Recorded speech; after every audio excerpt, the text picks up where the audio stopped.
What's going on, duelists? It's your boy Nick, bringing you today not only an update to my Ursarctic Ice Barrier deck profile, but the combos and test hands as well. As promised, I wanted to thank you guys so much for getting the deck profile to the 30 like goal that I had asked for. And if it got there, I would bring you guys the combos and test hands. I wanted to bring you guys the video yesterday, however, I was having some issues with my internet, and unfortunately the video had to get postponed today. But today is now here, and I couldn't be more excited to bring you guys not only the combos and test hands, but like I said, also an update to the deck list, which we'll breeze through very quickly before we get into the combos.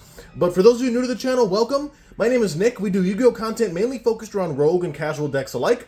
If that's the kind of Yu-Gi-Oh that you're interested in, then I highly encourage you to subscribe to the channel. We are currently working our way to 2,000 subscribers, and I need your help to get there. So if you're watching this right now, make sure you're subscribed, like the video as well, comment down below on what you guys think.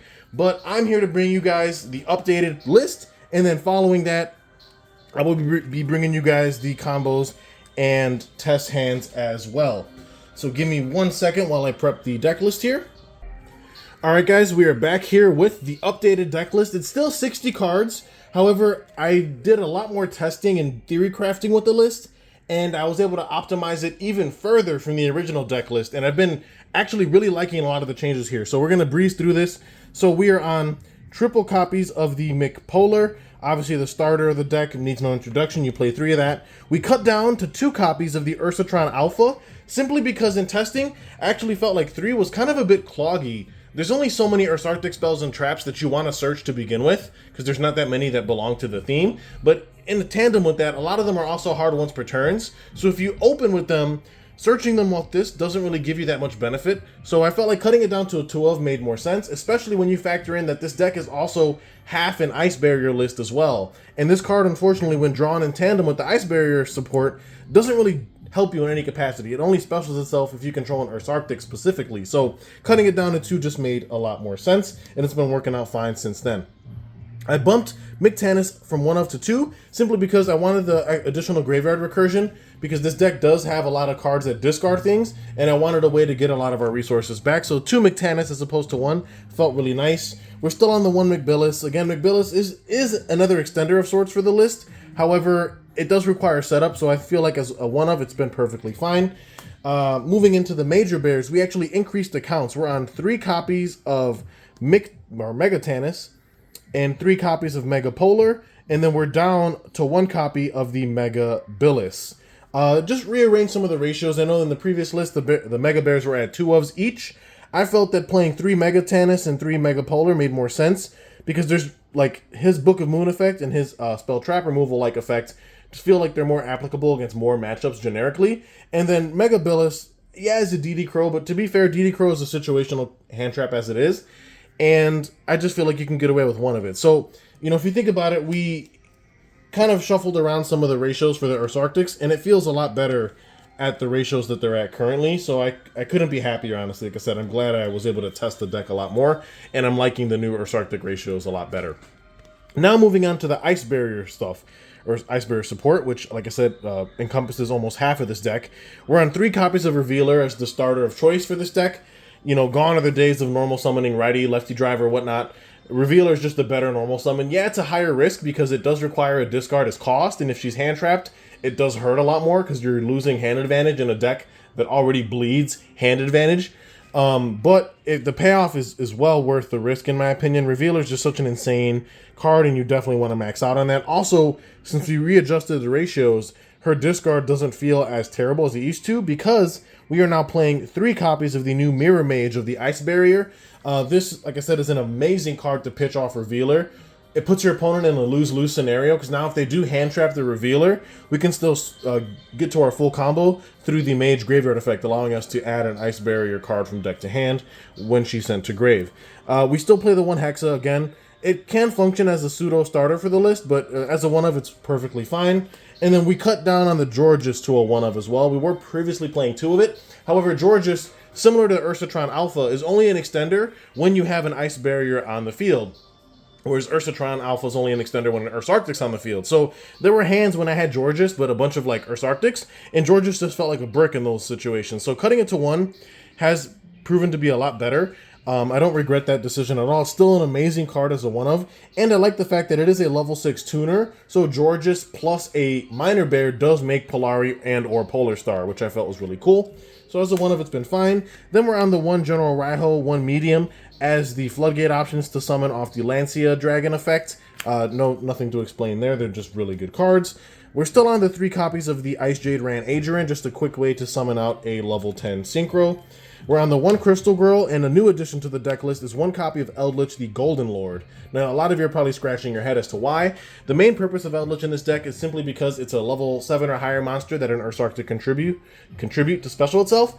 However, in the graveyard, the Golden Lord can send a spent copy of Ursarctic Radiation to our graveyard and then add himself to the hand, which not only allows us to tribute him again to summon another bear, but it clears the radiation off the field so we can activate another one and put a fresh 7 counters on it. So Eldritch kind of serves the role as the Borreload Riot Dragon in the previous version of the deck before the Ice Barrier support was even revealed.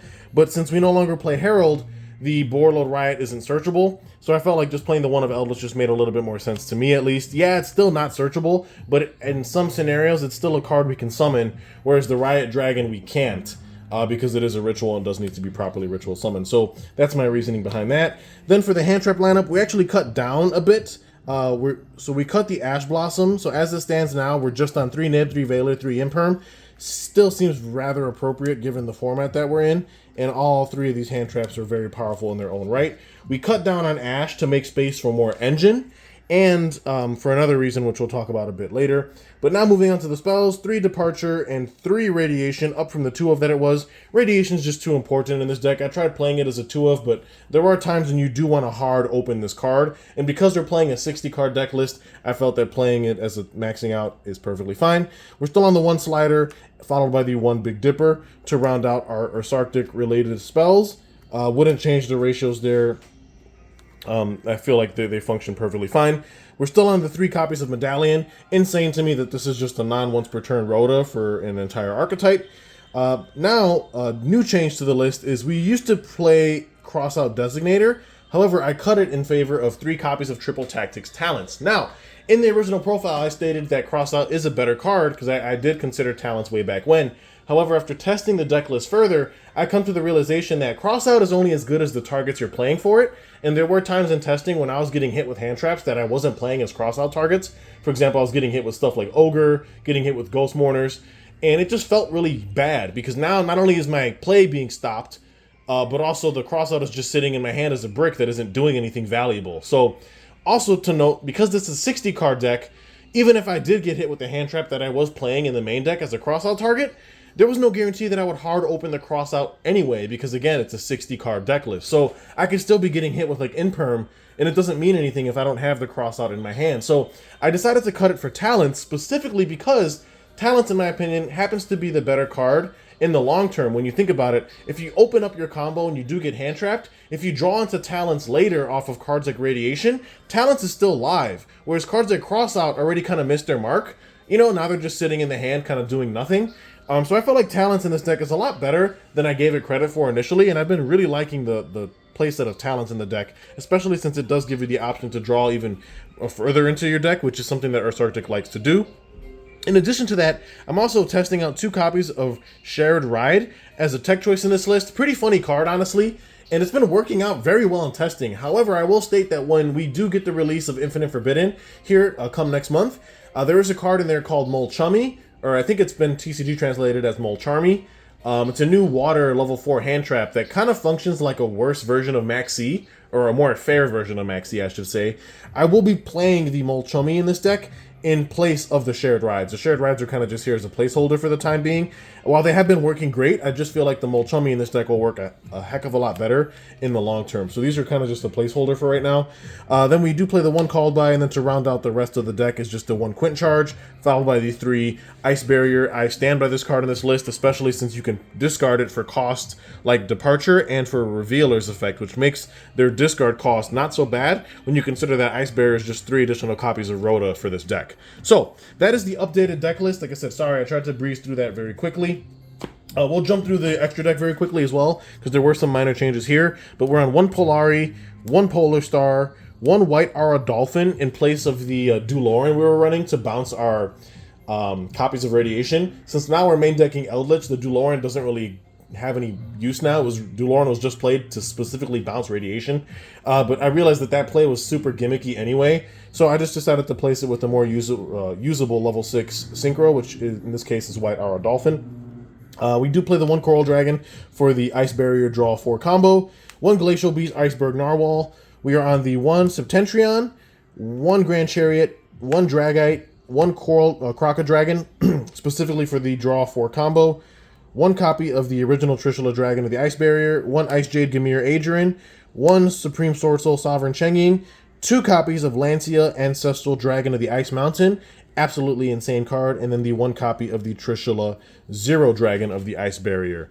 Now you're probably looking at this and you're wondering, well, how is it that he's running 15 Synchro monsters and he's able to utilize the draw 4 combo from Ice Barriers? I thought you needed to make, you know, the Marincess Coral an enemy to facilitate that, and I also thought you could make, you know, Bahamut into Toad lines. While that is true, if you are questioning why I'm only playing Synchros in this particular list, it's because the Ursarctics, if you don't know this, they lock you into, you can only summon monsters with levels for the rest of the turn once you use their effects in hand to special, which means that if I start off with an Ursarctic line, I cannot make any Xyz monsters or Link monsters because they are monsters without levels, which means I can't make Coral an enemy. I can't make Bahamut. Now, even though I could make those cards, if I lead with my Ice Barrier setup, there's no guarantee that I open my Ice Barrier combo before opening an Ursarctic one. Sometimes I draw into the Ice Barrier line through the help of cards like Ursarctic Radiation, at which point I'm already locked out of Xyzes and Links anyway. So I just felt, what was the point of playing them if I was only going to be able to get into them half of the time anyway? It just didn't make sense. So I just decided to only play Synchros in this list.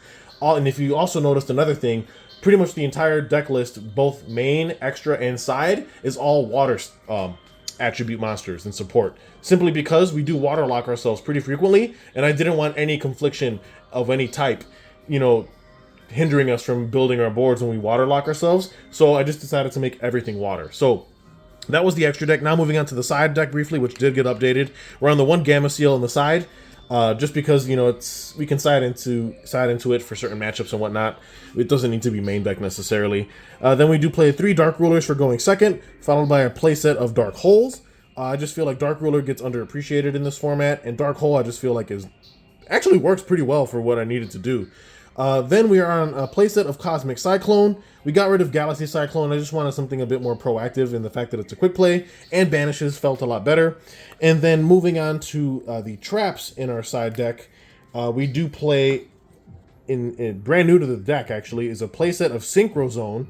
Really interesting Floodgate-like trap card. It states that while it's on the field, neither player can declare attacks except with Synchro monsters.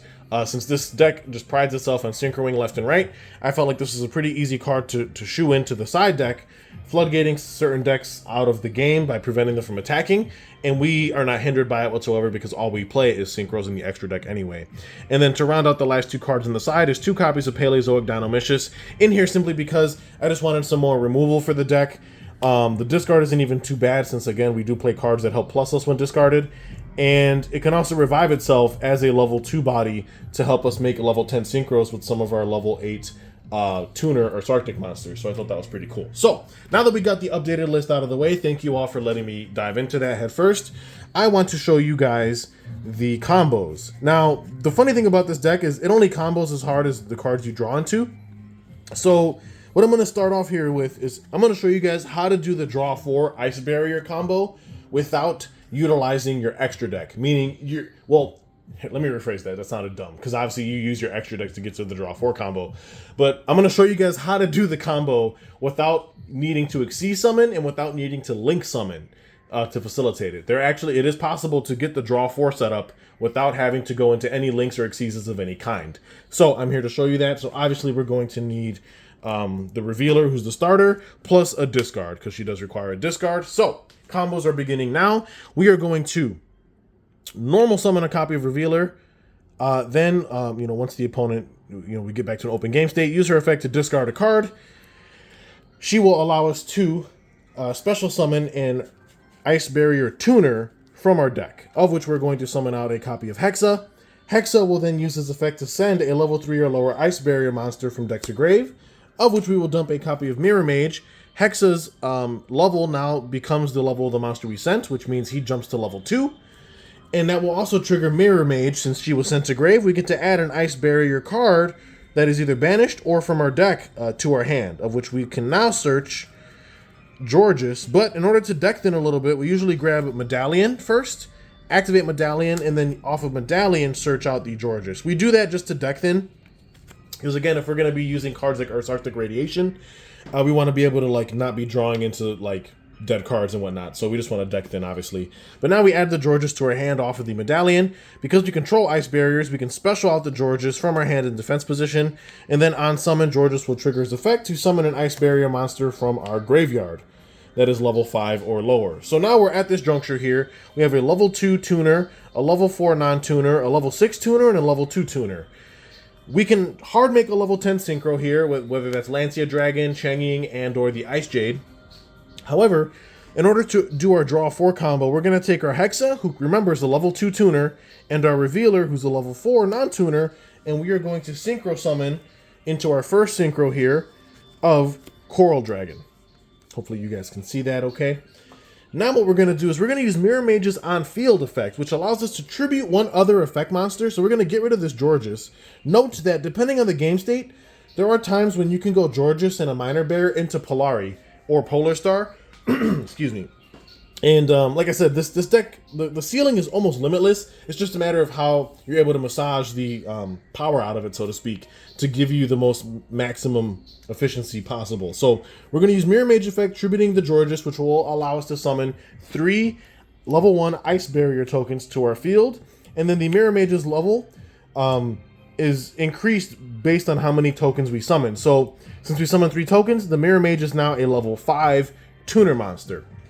So if you do this math, Coral Dragon's a level 6 tuner, and we have 1, 2, 3 non-tuners. 6 plus 3 makes 9. This is how we're going to Synchro summon into our Croca Dragon, and this is how we facilitate our draw 4 combo without even needing to utilize any Xyz monsters or Link monsters from our extra deck. Because now we're going to go Chainlink 1 Croca Dragon, Chainlink 2 Coral Dragon Engraved to chain block, and then we're going to draw 1 card off Coral, and then draw 3 cards off of the Croca Dragon, simply because we use 3 non-tuners to make it, of which now our 1 card, or 1.5 card starter, because remember we just started with Revealer and a discard, now turns into a level 9 Synchron field. We still have a level 5 tuner monster here, and 4 cards in the hand, which obviously can allow us to extend. So I just felt like that was a really awesome combo, and there are variations to that combo, of course. We established so many tuners and non-tuners on field at a single time that we can actually deviate from what synchros we want to make based on where we're trying to pivot the combo towards, which I obviously like a lot. So, with all that said and out of the way, I mainly just wanted to show you guys how to do the Ice Barrier draw 4 combo without having to use like Link monsters, for example. So I think the best way to show you guys what this deck is capable of is to just straight up do test hands, because like I said, the deck combos based on what you have access to in the hand. So I think that doing test hands, in my opinion, is a lot better than showing you guys specific combos, because that can actually explain stuff that happens in real time. So let me go ahead and pile shuffle the deck list, and I will see you guys back here momentarily. Alright, duelists, welcome back. I just finished pile shuffling this massive 60-card Ursarctic Ice Barrier deck list. I want to thank you guys for your patience. If you're still watching the video and you're not subscribed, make sure you subscribe so you don't miss out on future uploads like this. So, we're going to go ahead and cut the deck, and we're going to play this out like we're going first. Like I said, I just feel like it's a lot easier to do test hands with this deck than it is to show you actual combos, because a lot of the combos hinge on what's in your hand in the first place with this deck and what you have access to at any given moment. So, if we brick, this gives you the most real depiction of what the deck plays like. So we have Medallion, we have Mirror Mage, we have Ice Jade Ran Adrian, Effect Veiler, and Ursarctic Radiation. So we're playing this out like we're going first. And this is a pretty strong starting hand. We do have access to the draw 4 combo, as well as instant access to any level 10 Synchro of our choice through the help of Adrian, and we even drew a piece of non-engine in the event that we lost the die roll and we're going second. But with that being said, let's go ahead and play this out like we're going first. So, we are going to lead things off with a Medallion of the Ice Barrier. Now, the cool thing about this is your opponent's usually not going to hand trap this simply because they know it's not once per turn. So if you do have another copy or you already have the target you want to search in your hand, they just end up looking foolish. So we're going to grab, obviously, a copy of Revealer with the... I love the alternate art of Medallion. I just think it looks so good. Let me try and get this to focus. Really cool artwork of the card. Now that we have Revealer in our hand, who is our starter, we are going to lead by normal summoning out the Revealer. Now, this is what I was talking about, where we play a lot of cards that benefit when being discarded. So if we go Revealer effect, discard Mirror Mage for the cost, if they hand trap the Revealer, they still get punished anyway, because the Mirror Mage will still trigger to get us a search for a card like Georges. We can then special the Georges, and then Georges can tag back into Mirror Mage anyway. So like, it just kind of hard cooks them regardless by pitching cards like Mirror Mage. But for the purposes of this test hand, this is to show you guys what the ceiling is like. So we're just going to play this out like we're not being hand trapped anyway. So we're going to go ahead and Revealer, pitch Mirror Mage, and then use Revealer's effect to special a Ursarctic tuner from the deck, of which is usually the Hexa. If I can find it, there it is. Then at resolution of that, we're going to go Mirror Mage effect to add an Ice Barrier card from that's banished or in our deck to our hand. We're going to grab a copy of Medallion, and again, because Medallion's not once per turn, we're going to use the Medallion to search for our Georges, and this is mainly just to deck thin. So there's our Georges to our hand. Now what we're going to do is we're going to go Hexa's effect to send a level 3 or lower Ice Barrier from our deck to our graveyard, because we want him to be a level 2. So we're just going to send another copy of our Mirror Mage. Yeah, we've already used our grave effect, but that's fine. We just need the Hexa here to be a level 2 body in order for us to maximize the ceiling of the board. So I'll go ahead and put a counter on him, or dice, to represent that he's level 2. Now what we're going to do is we're going to special out our Georges because we control an Ice Barrier. Use Georges' effect to bring back a Mirror Mage from our graveyard. And now we're going to do pretty much the combo that I showcased to you earlier in the video. So we're going to Synchro summon into Coral Dragon using the Revealer, who's level 4, and the Hexa, who is now level 2. We're then going to use Mirror Mage here, tributing our Georges to go ahead and summon out 1, 2, 3 Ice Barrier tokens. The Mirror Mage is now becomes level 5 because we summoned 3 tokens, so I'll put a dice to represent that. And now we're going to take our Coral Dragon and our 3 tokens and Synchro up into our copy of Croca Dragon Archithis, which at point of resolution will allow us to draw 4 cards. 3 off the Croca Dragon, 1 off the Coral Dragon. So we're going to go Chainlink 1 Croca Dragon, Chainlink 2 Coral. So Coral will draw us 1, and then we're going to draw 1, 2, 3 more cards off of the Croca Dragon for a total of a draw 4, which is obviously really huge. Now we drew into some interesting things. We have 2 Imperms, we have a Ursarctic Megatannis, and a General Raiho of the Ice Barrier. So what we're going to do now is we're actually going to activate our copy of Ursarctic Radiation, because we can actually still cook here, and I'll show you guys how. Radiation, upon activation, will put 7 counters on itself, and then each time we special an Ursarctic from the hand or our extra deck, we remove a counter to draw a card, and that is not once per turn. So what we're going to do here is we're actually going to use our copy of Ursarctic Megatannis in the hand, tributing our Ice Jade Ran Ager in here, who's level 7 or higher, to go ahead and special summon out our Megatannis. That will trigger the Radiation, of which we'll pull a counter off, and we'll be able to draw 1 card, which is Ursarctic Quint Charge. Now what we can do here is we can take this a bit further. If you notice, Megatannis is a level 8 tuner, Croca Dragon's a level 9 non-tuner. Their levels differ by 1. That means we can actually send these to the graveyard to go ahead and reverse Synchro into our Ursarctic Polari, or Polar Star, depending on what the situation calls for. But in this particular case, we're going to summon out Polari, of which I do want to note that the collector rare copy of this card just looks absolutely incredible. It is such a cool looking card.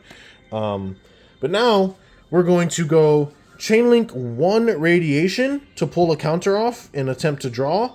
Chainlink 2 Polari. Now the reason why I do this backwards is because I do not want to draw the field spell off of Radiation. Although that is pretty slim because the field spell's a 1 of and it's a 60 card deck. I just always do, you know, when I summon Polari, I always go Chainlink 1 Radiation, Chainlink 2 Polari. That way Polari can pull the field spell out of the deck first, and we don't run the risk of drawing into it off of our copy of Radiation. So we're going to just hard activate our Big Dipper here, which is the Ursarctic field spell.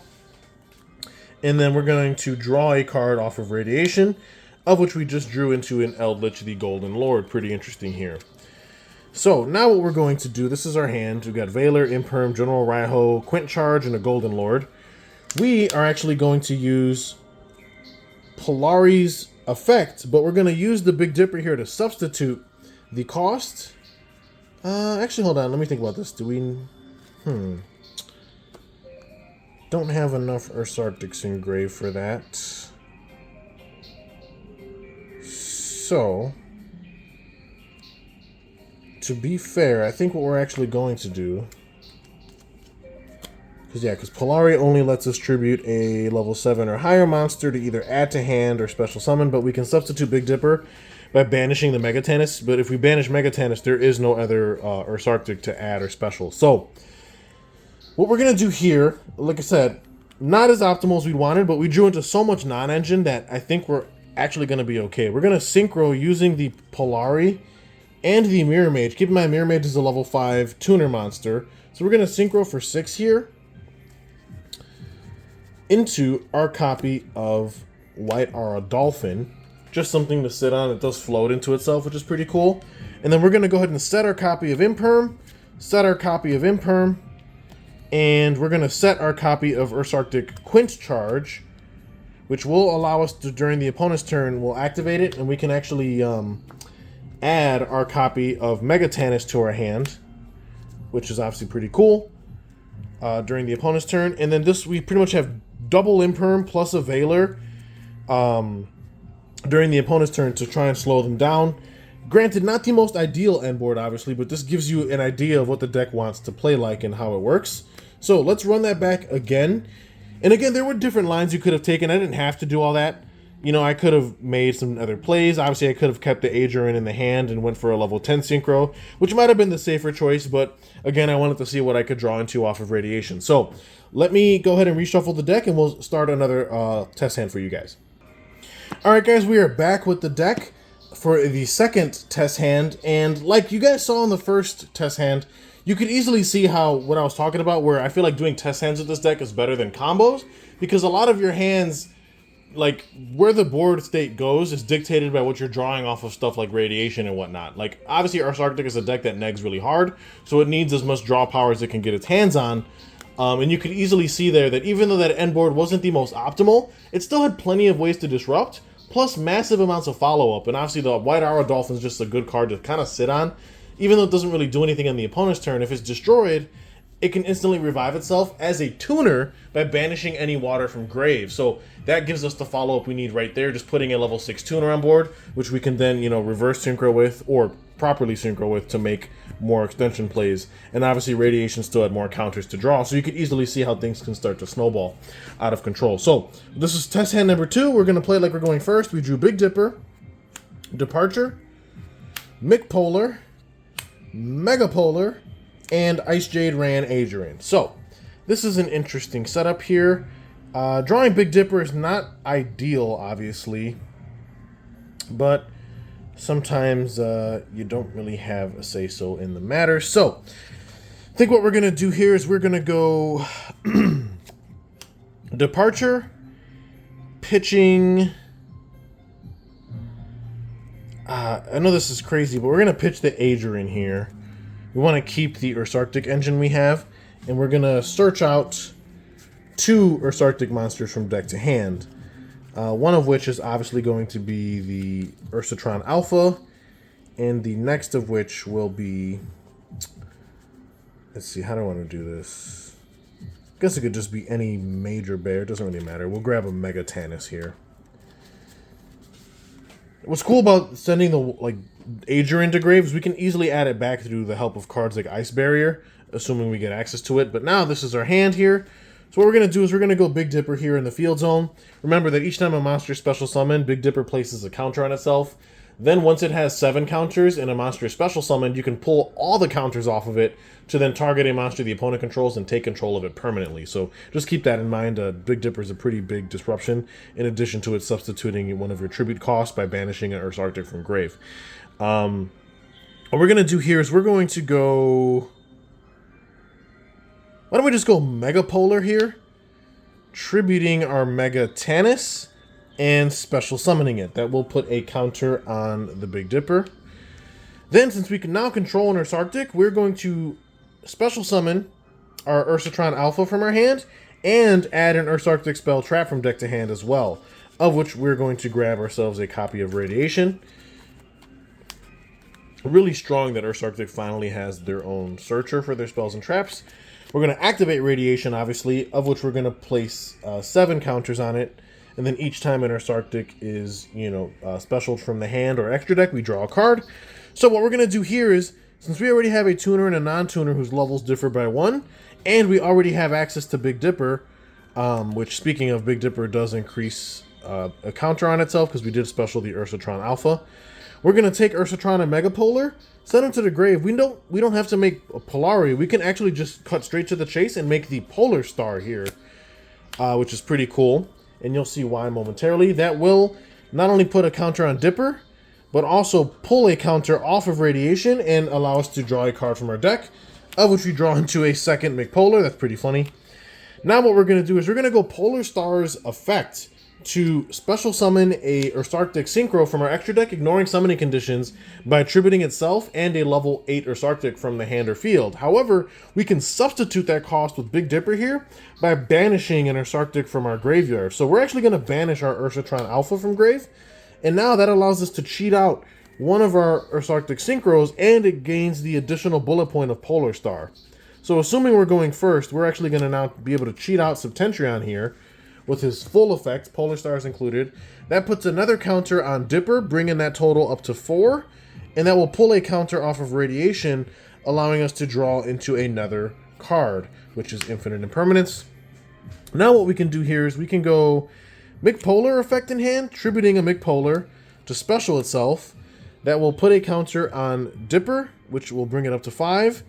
Then we're going to activate McPolar and chain block it with Radiation, pulling a counter off of that, attempting to give ourselves a draw. So we'll draw a card off Radiation, drew into Medallion, that's nuts. And then McPolar is going to let us add an Ursarctic from the deck to our hand, of which we can grab something like a Mega Billis. It really doesn't matter here. Or actually, we can also do this. Why don't we grab a copy of Tannis? So as you can see, now this is how we can bridge into our Ice Barrier stuff, and this is why we're not running like the Lynx or the Exceeds monsters, because we're already hard locked out of making monsters that don't have levels. So what is the point of playing anything like the Marinthus Coral Anemone or the Bahamut into Toad line if we can't even get to it from this position, obviously. So now what we're going to do is, this is our hand. We're going to go Medallion, and Medallion's going to search us an Ice Barrier monster, of which will be our copy of Revealer. And this is where we can really start to turn up the heat, because we haven't normal summoned yet, believe it or not. So now what we can do is we can actually normal summon our copy of Revealer here. Go Revealer effect. We're actually going to pitch the Infinite Impermanence in our hand, as crazy as that sounds. That will allow us to special summon an Ice Barrier tuner from our deck. Now there's a couple of different ways we can pivot this line. We could go into a Mirror Mage. We can go into a Georges. We can go Hexa. All of those are obviously really strong lines. It's just a matter of where we want to take the combo. I think for this particular combo, let's just go the original route. Let's go ahead and summon out our Hexa here. Then, at point of resolution, we will place a counter onto Dipper, bringing the counter total on that card up to 6. Remember, if there's 7 counters and we control an Ursarctic Synchro monster, when the opponent special summons, we can pull all the counters off, steal their monster. We're going to go Hexa effect here to send a level 3 or lower Ice Barrier from deck to grave, of which we dump the copy of Mirror Mage. Hexa's level now becomes the level of what was sent, which in this case is 2. So Hexa now becomes a 2. We trigger the Mirror Mage in the graveyard by allowing us to search for an Ice Barrier card that's either banished or in our deck to hand. We can obviously grab Medallion, but then we go Medallion to search out our Georges anyway, just to deck thin here. And you can kind of see like how we're starting to build our board. We kind of want to clear some of the bodies off the field, because right now we're actually clogging our zones here. There's a little bit too much going on at the moment. Why don't we take our level 2 Hexa and our... I guess we could do that, actually. Yeah, why don't we do McPolar plus level 2 Hexa? So it's a 7 and a 2. Let's just go ahead and make our level 9 Synchro, which is obviously our copy of the Crocodragon. Crocodragon, we did put our final counter on Dipper, bringing our counter total up to 7. And now Crocodragon will only get us the 1 draw, but that's fine. So we draw into Valor. Now we can actually continue extending with Georges. I'm not going to keep adding counters on Dipper, it's just kind of pointless, but we can special Georges now with its own effect. And then Georges will be able to bring out our copy of the Mage from our graveyard, which is obviously very strong. And now at this point, we can go into a level 10 Synchro. Our options are pretty vast, because we can make a level 11 Synchro. We can actually hard make the 0 Trish from this point if we needed to, assuming we're going second. There's a lot of different things you can do with this particular setup. We can even go into a level 7 Synchro, which is obviously really strong as well. We might actually do that, maybe. Maybe we do just make the 7, or we just go for our level 10, which is probably the safer choice. We can just hard make the Lancia Dragon at this point. And you can already see like how this starts snowballing for our opponent, because we're already locking them out of most of their extra deck effects with our Septentrion made with Polar Star. Now we have the Lancia Dragon as well, and things are just kind of starting to like fall into place for us here, which obviously makes this pretty threatening. And now what we can do is we can go... how do we want to do this? Because we already used Big Dipper's effect. I guess that doesn't really get us too far. I guess from this point we could just pass, honestly. I mean, yeah, we kind of leave the Mirror Mage vulnerable. In that case, we just summon it in defense. Because if it does get sent to the grave during the opponent's turn, we still proc the effect of Search. And we have an open slot here at least, so we can... you know, summon a monster from our deck off Lancia Dragon to help floodgate our opponent with. We also have the Crocodragon. And like I said, we still have counters to use on Radiation. And this is pretty much how the deck operates. It gets you into some pretty cool boards. And like I said, it's just a ton of fun. I'm not saying it's the most competitive deck out there, but for Ursarctics, it's a heck of a lot of fun, and the ice barriers fit really nicely into the theme. So that's going to wrap up the combos and test hands video, as well as the deck update. I know this video is a bit longer than I wanted it to be, but I always thank you guys for your patience in watching my content all the way through. Like I said, if you're not subscribed, subscribe to the channel so you don't miss out on any more uploads. Like the video, comment down below on what you guys thought of the lines and whatnot. Let me know if there was something that I maybe missed. I try to bring you guys this content and make it, you know, as reliable as possible and as consistent as possible. You know, the deck is just a lot of fun. You know, bring it to locals, you play amongst your friends. It's just a really cool deck, and the fact that it gets to utilize a lot of the new ice barrier support is really, really strong in my opinion. So with that being said, this is Nick hitting that end phase. Make sure you're locked and subscribed so you don't miss out on any more of my uploads. Peace.